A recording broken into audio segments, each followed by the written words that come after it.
kwani 6 haija connect?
Tune in to the End FGM live show from Monday to Friday at 5:30 p.m. East African Time. Find and follow us on Facebook, Twitter, and Instagram at End FGM Live. Reach out to us for inquiries, to report a case, or to support the show on WhatsApp +254 73 400 7674.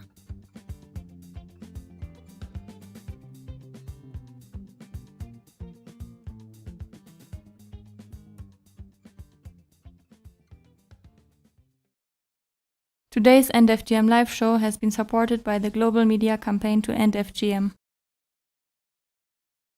All right, welcome to the End FGM live show, the last of the 22 counties. We are live in Embu County today with two amazing ladies joining us all the way from Embu County. My name is Jeremiah Kipainoye, and together with Tony Mwebia, Antonia Sophia, and Sonyanga Olengais, basically, we will be rolling on with this show.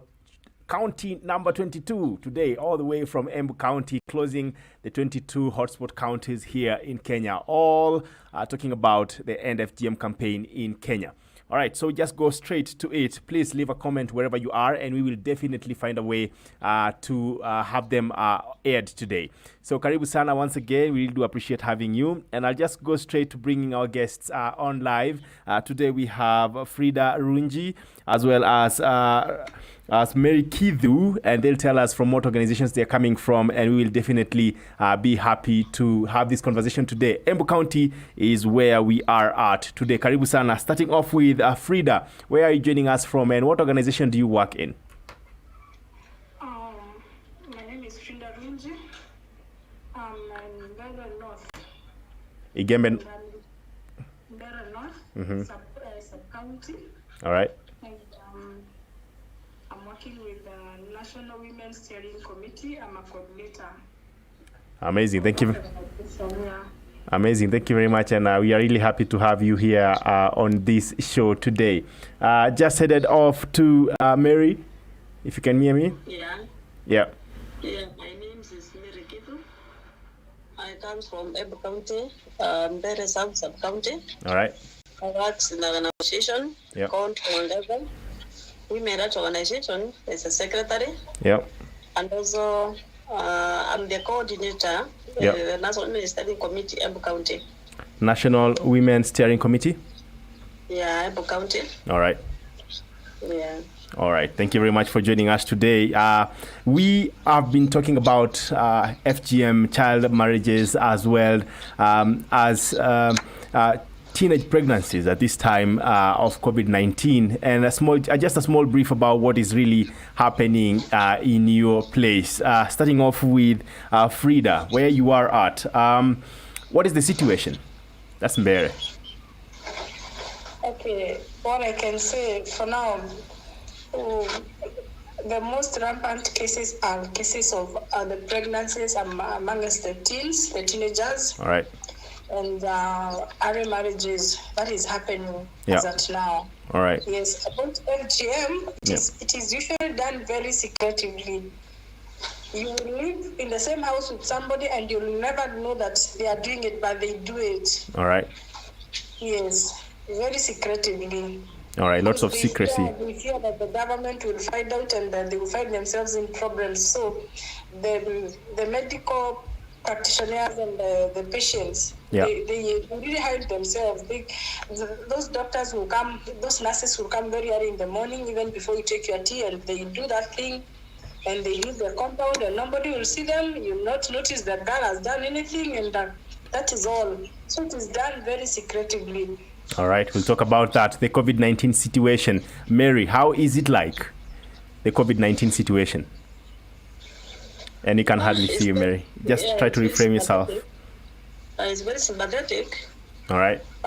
Like now, we are unable even to identify whether they are going for the marriages or they are going for the cards. All right. Because sometimes we are getting the history now and then, that so and so have gone to grandparents, to their aunts, across the sub-county, across the world. So sometimes it will be not easy to identify whether they are going for the card or they are going for other means. Yeah. Yeah. All right. Thank you very much for that. We do appreciate that. Short break. We'll come back. And when we do, we'll be talking about the FGM situation at in that county, normally before the COVID-19, and what are the emerging issues even during this pandemic.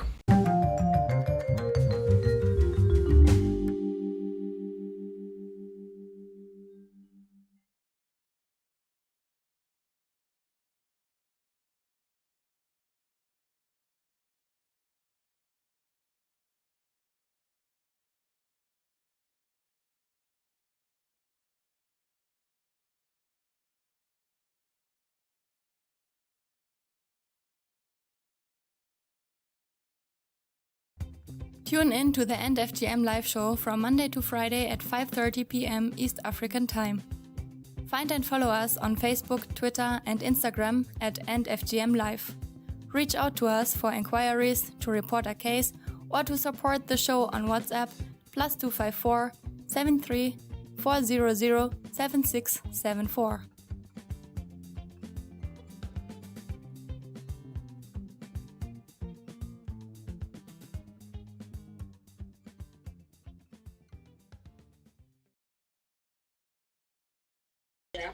All right, you're back. This is the End FGM Live.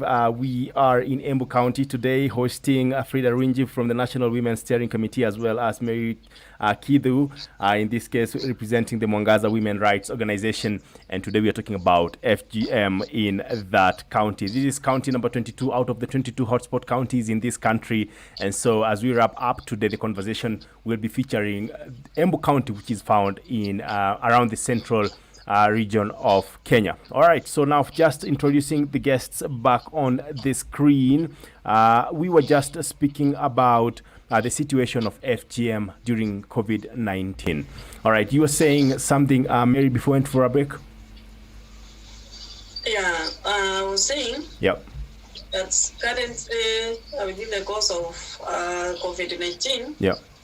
the most embarrassing situation is the teenage pregnancies, Yep. the early marriages, Yep. and defilement. Defilement. Defilement. All right. It's very high. All right. The wife battering. Wife battering. Yeah, wife battering. All right. It's affecting our child. Yeah. Because when the family separates for some time, Yeah. the girls, they have nobody to care for or to take care for. Yeah. And then you find them loitering and they're visiting markets anyhow. Yeah. Because sometimes I don't understand whether it is poverty or what. Yeah. But the wife battering is very high. All right. Wife battering is very high. Yeah, and then development, the two of them. We'll talk about that. And to you, Frida, when you look at the situation as it is right now, I know that Mary has talked about wife battering and defilement, as well as child pregnancies at this time of COVID-19. What are the major situations in the area of Mbere? Okay, we both come from Mbere, me and Mary. She comes from Mbere South. All right. I come from Mbere North. All right. When so many couples have not been living together, but COVID-19 has made them to live together. Mm-hmm. So in the process, you'll get to understand your wife and see the negative part of her. You get to understand your husband and see the negative part of him. Yep. So, and in the process, some of these people will fight. Yeah. So, and again, there is lack of money. There's no finances in the family. All right. So you find that if like now somebody was earning 5,000, it gets down to 2,000, and in the process of these arguments, they will end up fighting, the families, the couples. So this is there. It is there because of the misunderstandings, because these people were not used to this kind of lifestyle, and some don't understand that it is a change because of the COVID-19, the lockdowns, the curfews. No movements. This kind of business is very raw. So that is how you will find that the wife battering comes in. Okay. The man sometimes is very annoyed, is very bitter, he's asked for money, he doesn't have money. Yeah. And they will end up fighting. The wife finds that maybe their husband is very irresponsible. Yeah? In that process, you find that marriages, they are very unstable and the battering is there. Yeah. That is true. Yeah. Wow. Okay. We've heard about, and you've talked about this, Frida, we've talked about nurses coming in. And that means that on the FGM situation, then there is medicalization of FGM. Why is it so? Because it is a tradition. All right. It is a tradition that we were made to believe that the girls who have not been cut are cheap. They are cheap. Men can easily win them. So they do that to stop that. They think that when that cut is not practiced, the girl will have that urge for sex very many times. So she will end up being pregnant early. So they cap the early pregnancies. They solve that through mutilation. Mary, to you, what do you think? Why do we still have high cases of FGM? Now even medical practitioners are doing it. Why is it still practiced, really? I think it is stereotype. Because most of us, or our community, believes that if a girl is not cut, she becomes a prostitute. She has bad smells. Those beliefs that our traditional leaders believe that if a girl is not cut, she smells. It's not that I cannot tell them that. Yeah. I tried to talk to some men. Yeah.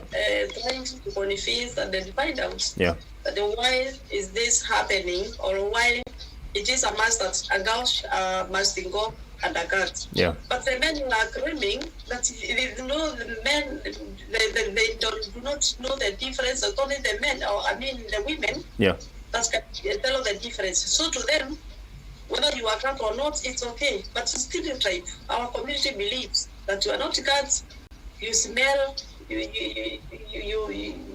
have bad smell, you lose company, you are not good a wife, you become a prostitute, all these beliefs. Yeah. So I believe those are the reasons that's why they undergo the cuts.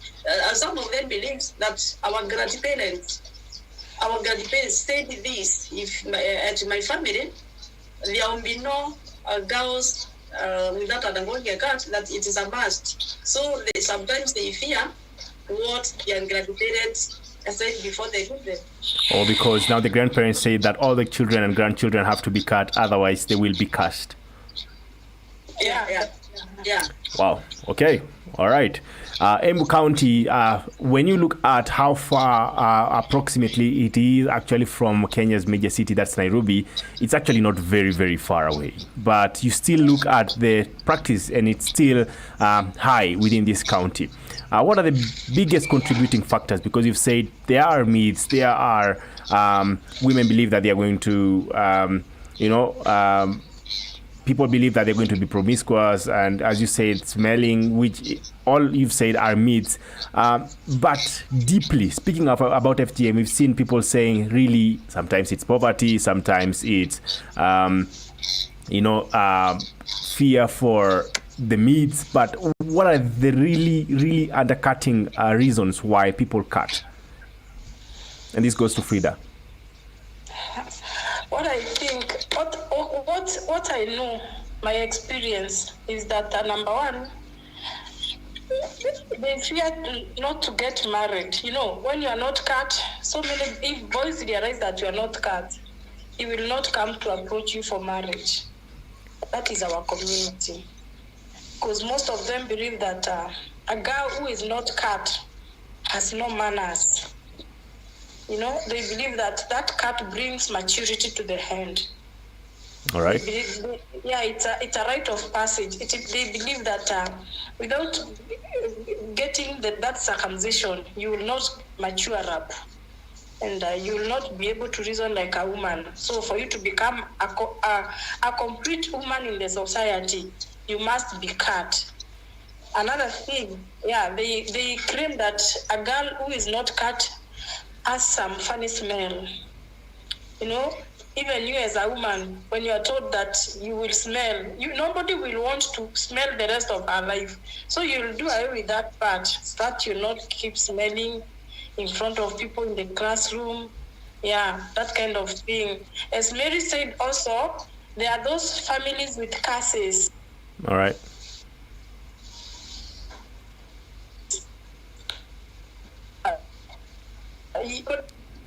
That nobody in his family will stay without getting circumcised.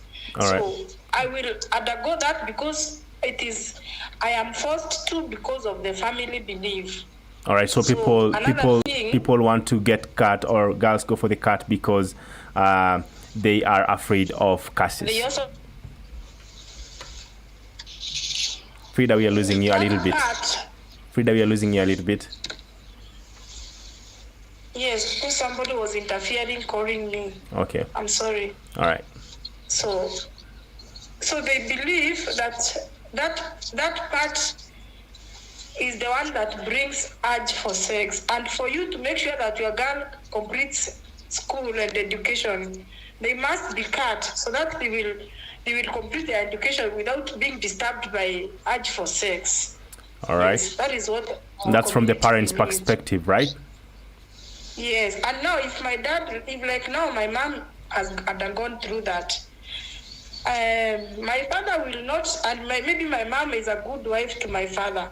My father will have no reason not to take me also to go through that, so that I can also become a good wife to another man. So that because of, we believe that every girl should get married. All right. So with that kind of belief in us, you find that you will have to undergo that so that you can become a good wife in future.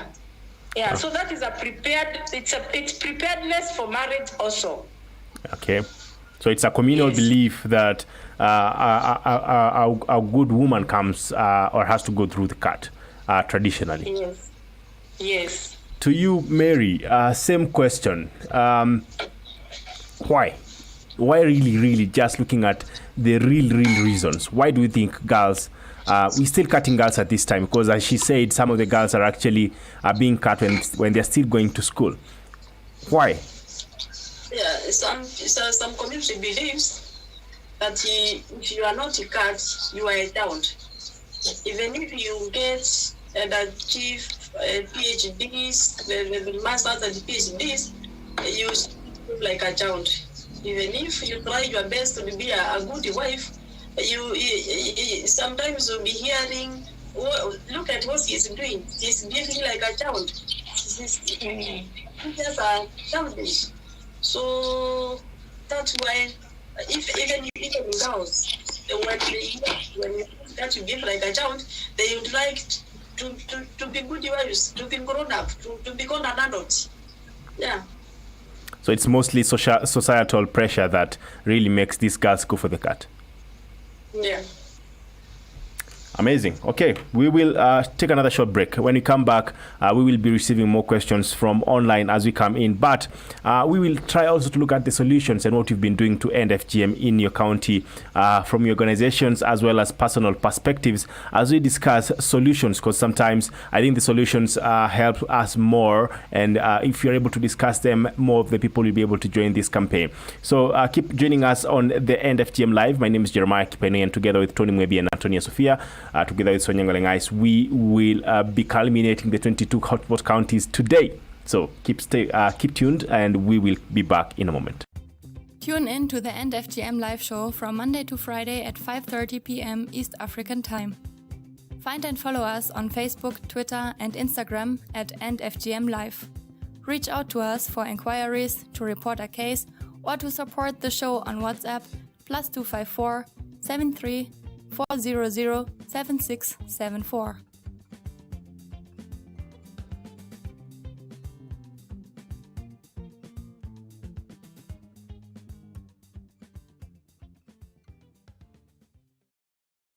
Today's End FGM live show has been supported by the global media campaign to end FGM.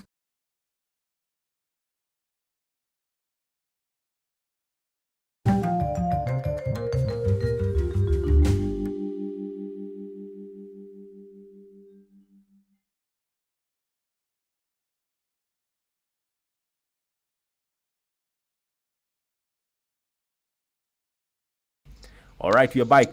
We are back to the End FGM Live show. All in Embu County today, speaking with two amazing ladies. We have Mary Kidu, who's from Mwangaza Women Rights Organization, as well as Frida Runji from the National Women Steering Committee. And we're just talking about the situation of FGM in that county, not very far away from Nairobi town, comparing to other counties that we've been to. And still, we have quite a high prevalence, considering that proximity. So we'll just go on and keep with this conversation, keep going with this conversation with these two amazing women. So just going straight to you, Mary, if you can hear me still. We were talking about really the underlying factors, but there have been interventions in different counties that we have been to. One thing that I have noticed is the coordination aspect. I do not know what has been going on in Embu County, because hardly do you get news, sometimes one or two news coverages in that area. But really, in the End FGM campaign, we hardly see Embu County. What has been going on there? Who is on the ground? To you, Mary. Yeah, we are the people on the ground. All right. Yeah, the organization, the existing structures, they're on the ground. There are other partners that are on the ground, like Challenge. I work very closely with the government of Kenya, the national, both the national and the county government. Yeah. As the stakeholders. Okay. To ensure that we do the sensitization to the community. Yeah. We've been holding the girls' forums, the boys' forum, to sensitize on the same. Girls and boys forums. Making sure that we are educating girls on the same. Okay. Because like now, as well as we are sensitizing community or the parents, we saw there's a need to educating girls, because girls, if he is educated, he is able to speak on our behalf, say this is not good, it was not liked. Because like now, if a parent's educated and they want and they demand the girls to go on account, the girls knows where to run to, and get the security. And the other thing, we've been holding the stakeholders meeting at the county level, and also at the sub-county level to size on the same. We've been identifying the cutters on the ground, educate them on the importance, the importance of account being not cut. Yeah. The laws of Kenya, the laws and the laws of Kenya, and the fact that maybe we can get if somebody is caught and doing the cuts. So they know. We've been trying so much thick and thing from the grassroots to the county level to ensure that everything is in order. But there's one thing on the challenge that we are having. The cutters on the grounds. Some of them are not even needed to volunteer themselves. As well as we identify them. Some people deny that I'm not one of the cutters. And in fact, if you go on the ground and do your returns, is one of them. Some are compromising. They are some of them have already taken their what do you call them? The instruments or the uses to do the cuts. We've been surrendering them. We've been working very closely with them, and if we like now to say we have educated one cutter. You find sometimes in the car it starts requesting. I've been getting pay on the app. Now where should I, or where will I get the pay? So sometimes we encourage them with the kitchen gardens. We buy them tickets. We buy them. We encourage them on small businesses. We give tip on them that they may be able to sustain themselves. Mary, I have a question to you. Really, we've talked about this issue for quite some time, and I just want us to be very frank. Is it really, the reason why they are cutting, is it really economical? Or they just want to do it because they are forced by the community to do it? You know, some of them, they are doing it for the pay. Because they contest, it's not a good thing. It's where they get their daily bread. Okay. All right. He's talked about stakeholders, and I'll just bring this to Frida. Frida, you've been working as well, and Mary has talked about stakeholders. And one thing that I realized over time is the importance of involving government. I do not know how you are working with the government as well as in partnership with other community-based organizations, NGOs.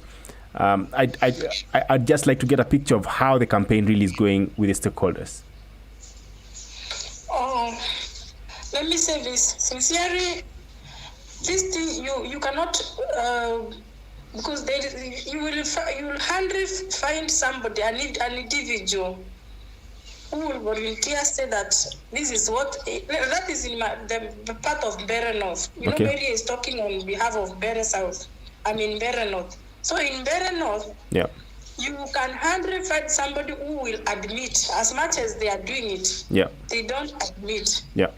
But with time, when somebody has healed from it and is treated and that food is healed, you know, you'll know now they can tell you, but they'll never tell you who did it to them. So what we do in Bere North, we just call for our MP and the MCA. They invite NGOs that come to talk to the girls. But now it is very difficult because putting them together, others are very resistant because their mothers fear that if they go to be discouraged from the act, they will not accept to be done. And like in Bere South, it is very easy to identify, but in our community in Bere North, they will do it secretively. Maybe somebody will leave her home and go to her auntie's place, and the nurse is organized. They organize with the nurse to go to that place, and they pay the means of transport, like it is a normal visit. It is done quietly, and they leave. So we just do meetings, just like meetings, and we call girls when we have, and in schools, there are organizations that go around schools, but it is not a very simple thing because the parents wouldn't wish the girls to remain like that. It is against the wish of the parents. And you know, as a girl, you cannot go opposing what your mother and dad say. If they say it is very good for you to be cut, you know, you will not live unless you have another home to go, but you cannot start going against the will of your parents. Talking about the nurses, Frida, we have seen a surge in some counties with medicalization. But if talking about really nurses, have you done anything to reach out to them and just sensitize them that it's actually against the law? Or maybe they know and just reminding them?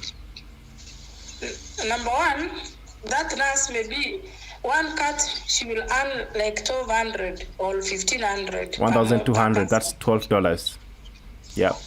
Yeah. So now you're telling her to stop doing it, and she's retired. Mostly it is done by retired nurses, not these that are working, because somebody fears to lose the job. All right. The retired nurses, they are the ones who do it mostly. And she will go there and do it in a very professional way that the girl will not experience so much pain. Go with painkillers, do some injections and cut her. Then leave some antibiotics behind. You know, it's just like a normal surgery. And you cannot stop her from that because now that is how she's earning. Remember, she's retired. Again, it is not her that is coercing the girl to do it. It is a willing buyer case and a willing seller. You know, she's invited to do it. She's earning money through that. So it is very difficult to stop this thing. It is not easy. This nurse wants to earn, and this person wants the service. So that's how it is done, and it is a family affair. And then again, there's something I forgot to say. You know, even in our community, there are boys who cannot marry a girl who is not cut. So, who will not wish to be married in their community? Who will wish to be taken back to their mother, to their parents, after the husband has realized that she's not cut?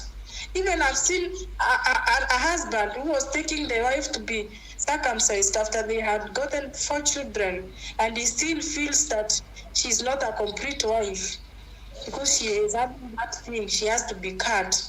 Yeah, so that is what goes on. I hope I've explained myself. Wow. Are there rescue homes? This is a question from Chumbongum NM. MM says, are there rescue homes or places of safety for those girls who might not want to undergo the cut, or those whose parents want to hide their daughters from undergoing it? Perhaps if the girls knew that there are spaces of safety where they would not be found if they ran to hide, they might be bolder in refusing the cut. Are there any rescue homes or places of safety for those girls? And this goes to Mary. In fact, there is not, but yet we are having one from the county government, but it's not yet functioned. So when the cases arise, we take them to the other homes, like for example, Matu, the Moya ward, we take them there, or rather to some women, or the goodwill that are needed to support and care for the girls as they heal themselves. But initially, Embu County, we've been trying to push it to say that we have one. The county government is trying to push them. They have to construct one, but it's not functional. Okay. It's not yet functional. Yeah, it's not functional up to date. COVID-19 necessitated some of these safe spaces to be closed, and in the case of Embu County, as you've said right now, actually they never existed. Where do these girls go if a girl runs away? This goes to Frida. It is not easy to run away. How will you run away from something that you have been cancelled enough by your mother and your aunties? That you, Frida, you know you have grown up. You see, your chest has developed something different. Now, there's something there under your blah, blah, blah, blah. It has to be cut. Usually, if you want to become a good girl and a complete woman and a good wife in future, and to concentrate in your studies, that thing has to be cut. There is a smell I'm hearing from you when you sit near me. For that smell to stop, you have to be cut. So how will you run away now? And somebody has already cancelled you as to why this is being done. And nobody introduced you to that this thing is illegal. And it is at a young age. It is not a girl of 15 that has done that thing. It's between 10 and 13, 9. When you don't know about these things, when you have no concentration on the TVs to know it is wrong, you have nobody to educate you about it. So you will realize in future that you don't have that thing, and you remember what your mother told you, and somebody came to your homestead and did it to you. You know, when I was a young girl, now I'm not young anymore, I could see a very old lady coming with a very old basket, carrying that tool. It is usually like an axe. Yeah, she was coming to do it to my relatives, and there were celebrations, and but nowadays they are doing it with some. They get the materials from the hospital, yeah, and they come with everything they want, and they say it is very easy. It heals within 5 to 7 days. They just cut it, and some medicine is applied, and she will come to check on you and one day, and then you take antibiotics, and it is over. That's what they say. These girls can never run away because she's not being forced. Somebody has explained the reason and the importance. Yes. Wow. Okay. All right. This is the FGM live show for you who is joining right now. And today we are in Embu County with two amazing ladies talking about the situation as it is in that county. FGM in Kenya stands at 21%. That means that out of every 10 women, 2 are cut. So just think of that number. Short break. We'll come back, and when we do, we'll be talking about interventions that would work. That these grassroots activists who actually think that would be a solution to ending FGM in Embu. All right, keep tuned. Tune in to the End FGM live show from Monday to Friday at 5:30 p.m. East African Time. Find and follow us on Facebook, Twitter, and Instagram at End FGM Live. Reach out to us for inquiries, to report a case, or to support the show on WhatsApp +254 73 400 7674.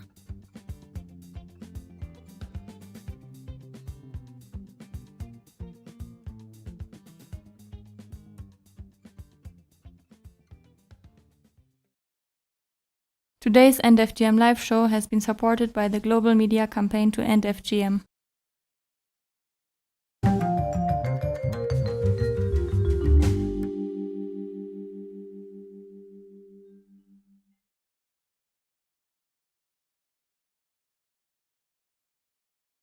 All right, you're back. This is the End FGM Live, all the way from Embu Counties, where we are at today. And we are with two ladies, Mary Kidhu from the Mwangaza Women Rights Organization, as well as Frida Runji from the National Women's Steering Committee. And we are talking about the FGM situation in Embu County. And now, as we head back to this interview, we're just going to speak about the solutions that would actually work for them in Embu County, because you always say, we should arrest people, we should engage people more. What works for Embu County? What would be the interventions that will actually end FGM truly in that county? Keep the comments coming, and I can see them already streaming in. I see Mary Chumbo, lots of comments, and let me just go through them as we continue. That's an important point. Status of women in the community is determined through the cut, so it's more in depth than just sensitizing the women, is what she says. Are there rescue homes or places, or she had already posted that? What would be the best solution in the opinion of both panelists? What approaches can researchers, NGOs, etc. take in helping to curb the practice just in time, because that's what you're going to talk about? What would really end FGM in Embu County? Starting off with you, Frida.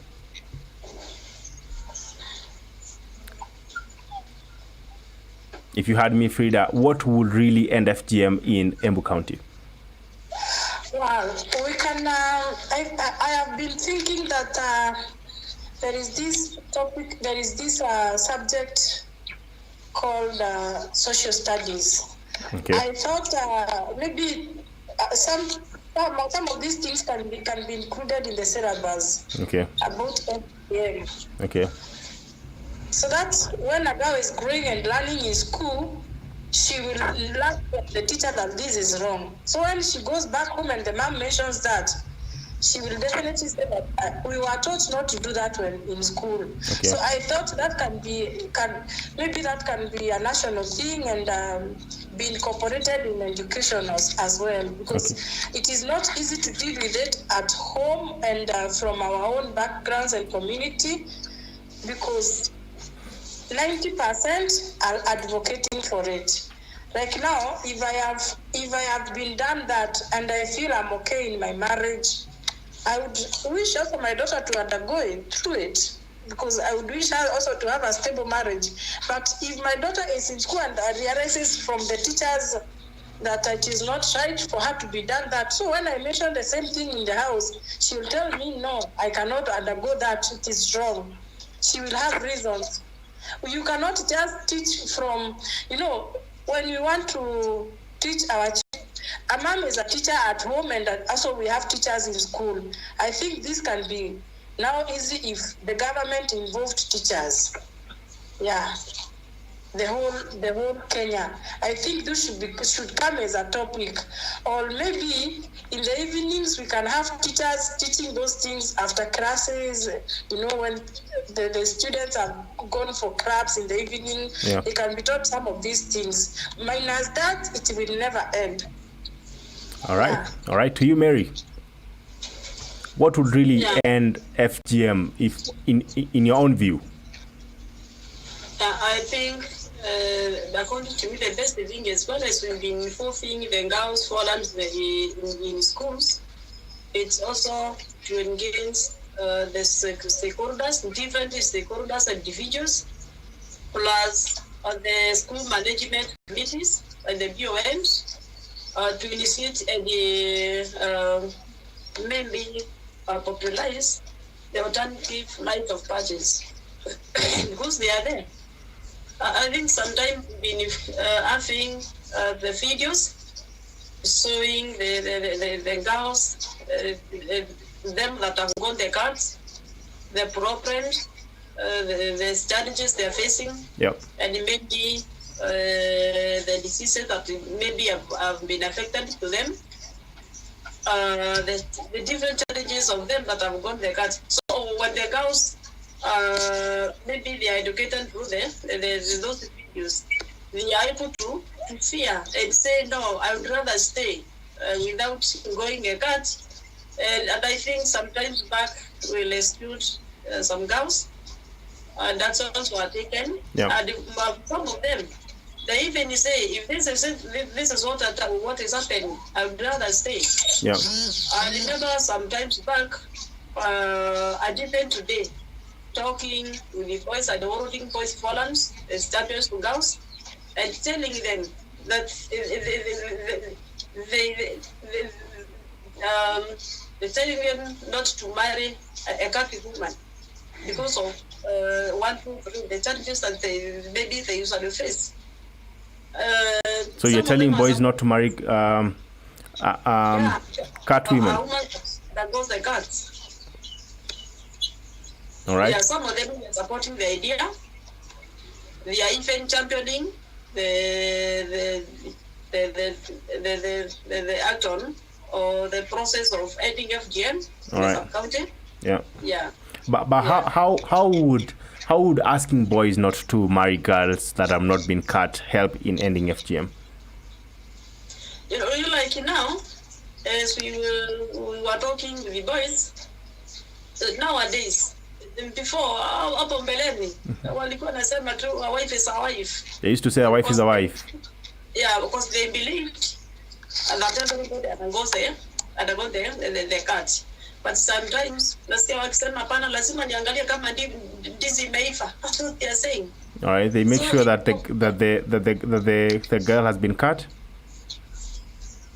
Yeah, you are encouraging the men and the women. All right. Like, you know, you find yourself in a position of being cut, believe yourself, trust yourself the way you are, because by that time that was the formula.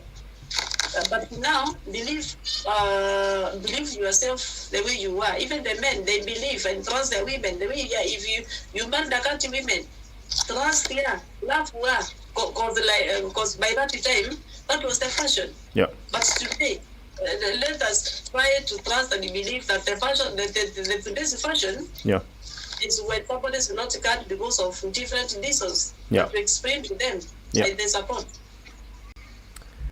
This is the NFGM Live. We are in Embu County today, speaking with Mary Kithu as well as Frida Runji. And we're just talking about the situation and trying to find out what the solutions would be. Always, it's an place where you are able to share your thoughts and what you think really works. So today we are in Embu County talking about this harmful traditional practice, just trying to look at solutions that would really end FGM in that county.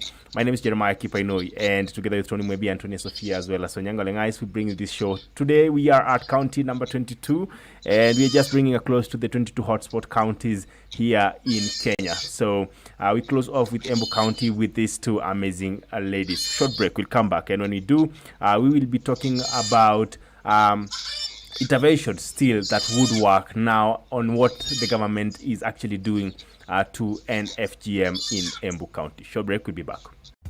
Tune in to the End FGM live show from Monday to Friday at 5:30 p.m. East African Time. Find and follow us on Facebook, Twitter, and Instagram at End FGM Live.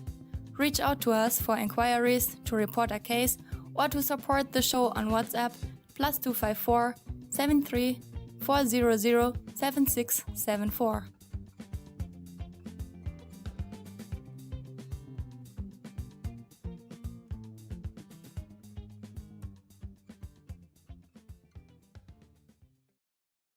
Today's End FGM live show has been supported by the global media campaign to end FGM.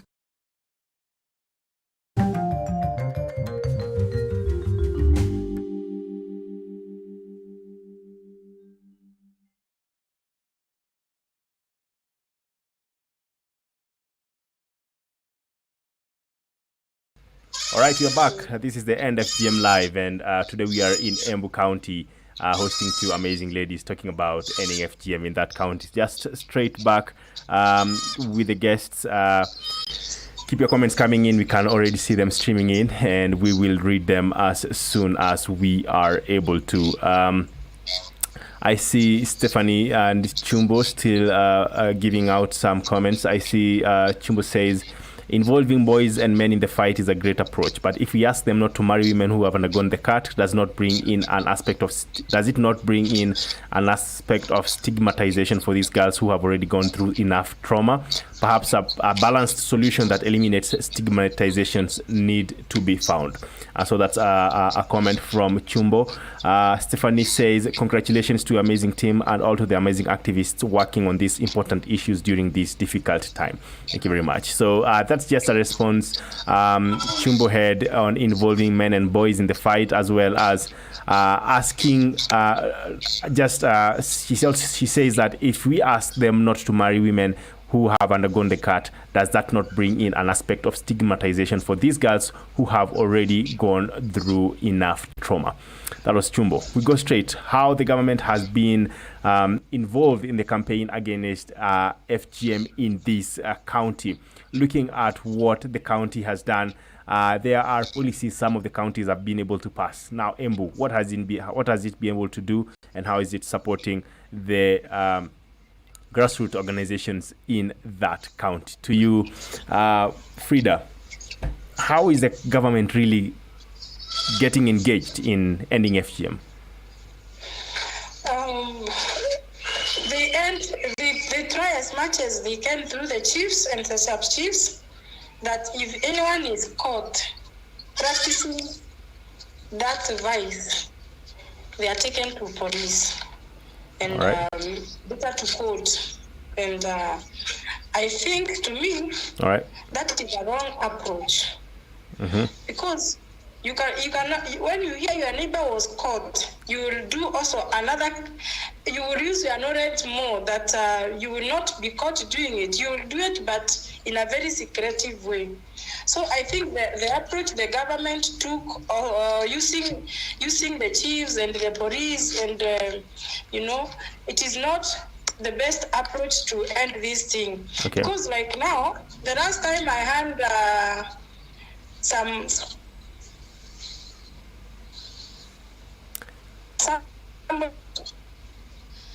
in somebody.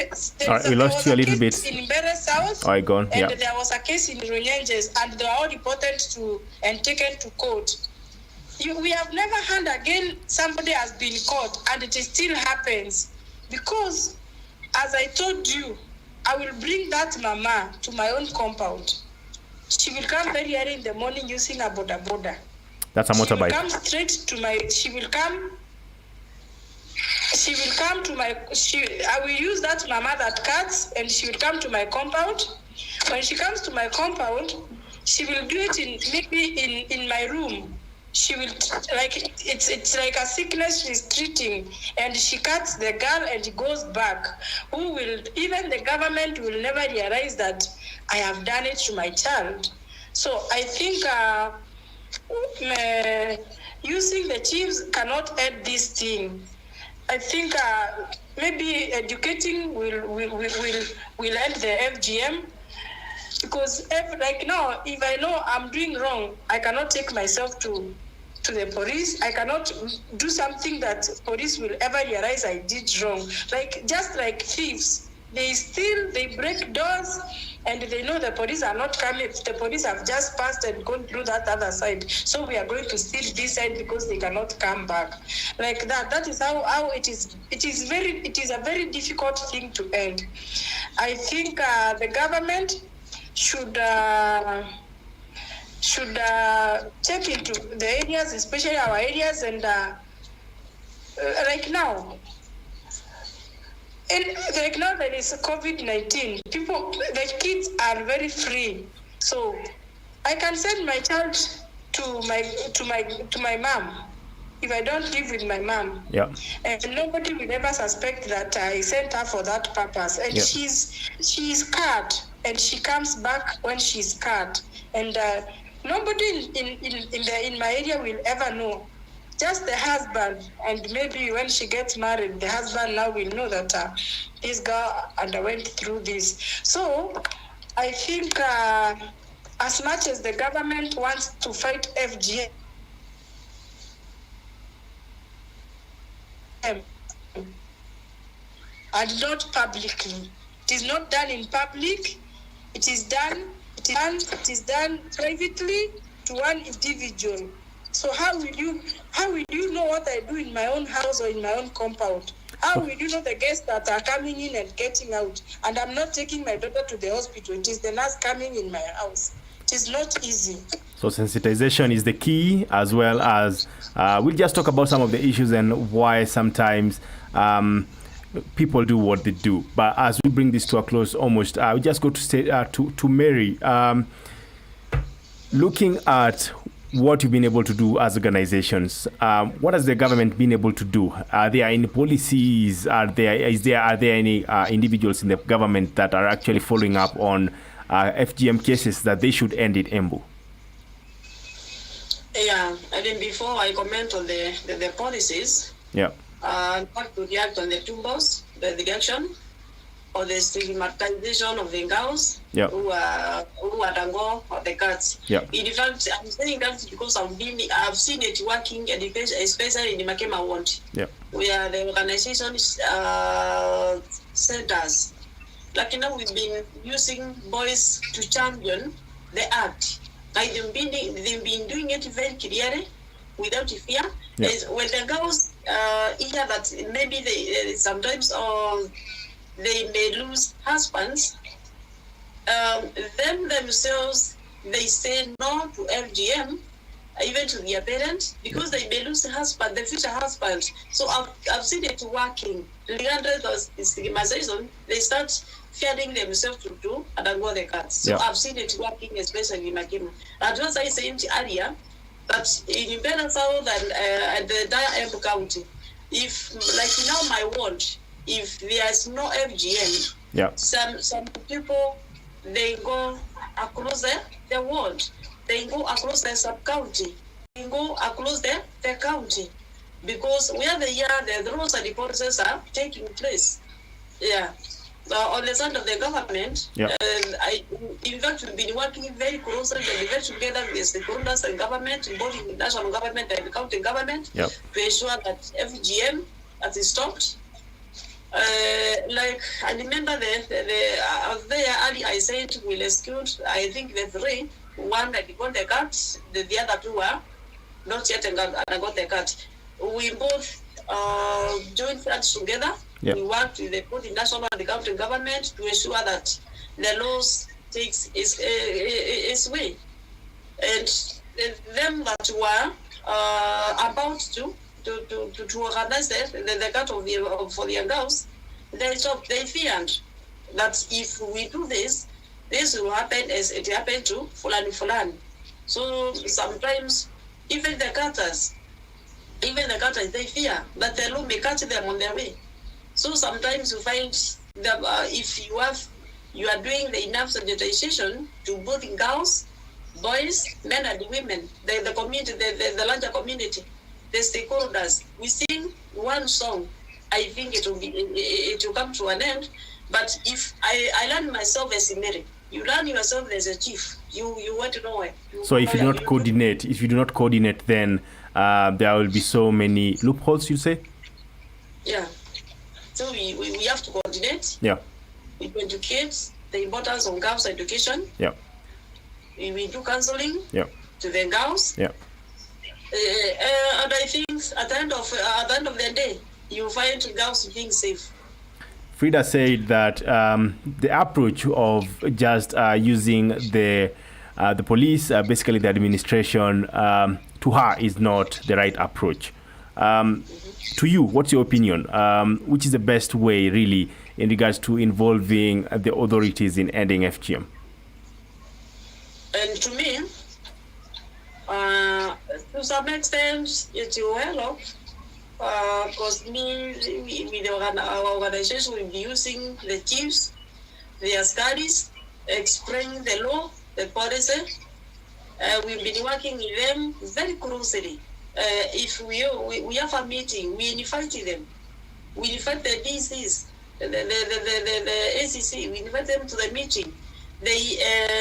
They empower the community. This is a law. The law says like this: when you are caught, this is what will happen to you. Yeah. So sometimes we invite them to the meeting so that they may be popular to the community. They are not defended by the community. So if something happens, somebody somewhere will ask them, will allow with the administration. This is what has happened on the ground because we have made them friends of the community. Yeah.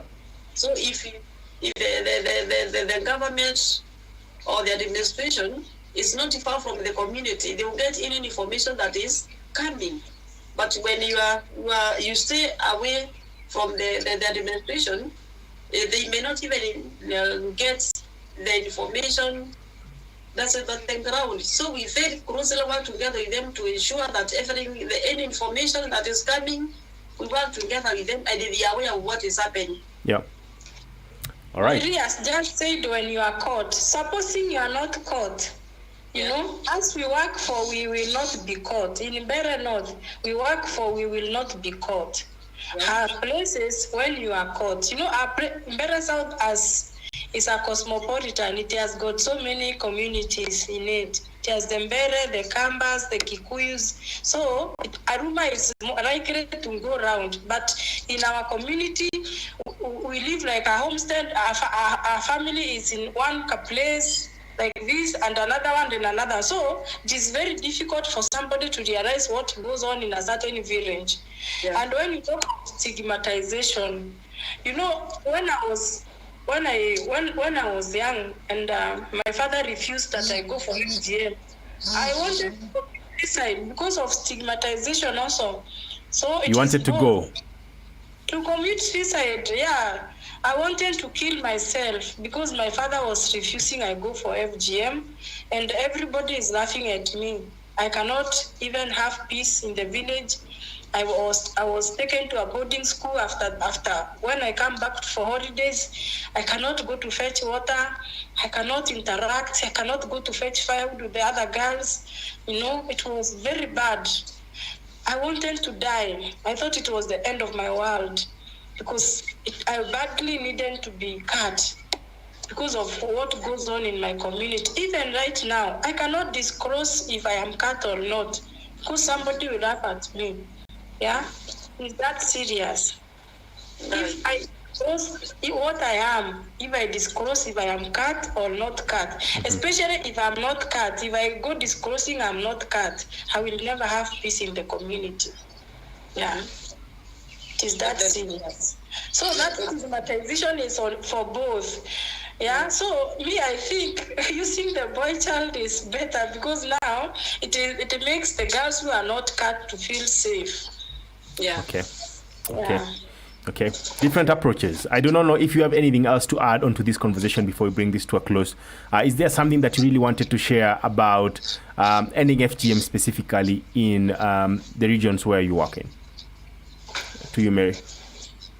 Pardon? Is there anything else you wanted to add in regards to ending FGM? Either solutions, either better ways where we could actually approach ending FGM. Is there anything else you would like to add before we bring this to a close? I would like to add and say that let's unite together. If anything happens or the other the cat is noticed, let's work together. Unite together. We as stakeholders, the community, at lunch, we work together.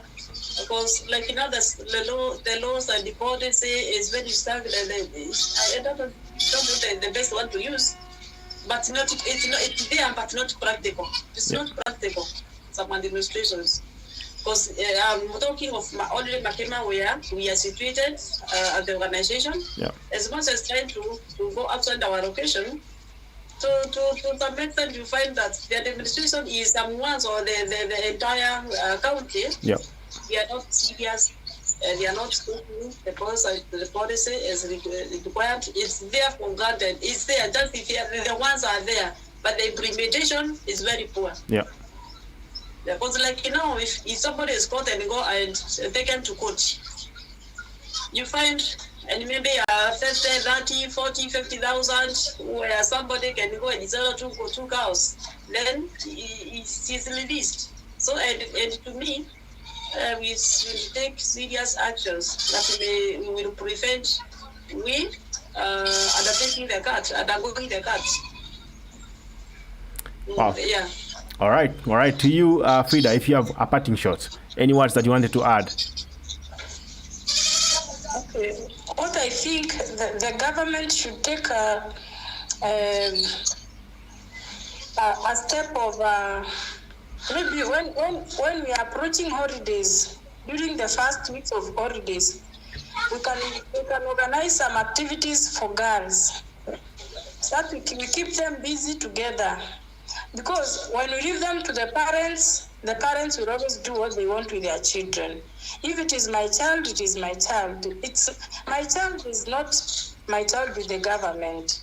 It's my child. So when we take those girls to school and tuition them about these outdated activities, early pregnancies, like now there are so many in our place, and encouraging them about education and teachings during their teenage, between 9 years and 16 years. I think that would help. Other than waiting for the chief to maybe identify who did it, who did not. It is not easy to cap that activity through the chiefs and the administration. Okay. It is more of an individual thing approach. You approach individuals through the churches. The government also can use the churches and maybe organizations to go preaching that thing around. It is not easy. As at now, the way the setups of the government cannot really curb it. We should change the approach. Yes. All right, your words. George Ndongo says equating the life of girls to a shilling, quite unfortunate. To bring this to a close, how can people reach out to you, Mary, if they would like to further this conversation in ending FGM in Embu? Are there any social media handles or email that they could reach out to you through, Mary? I know it's getting dark on your side. Sorry.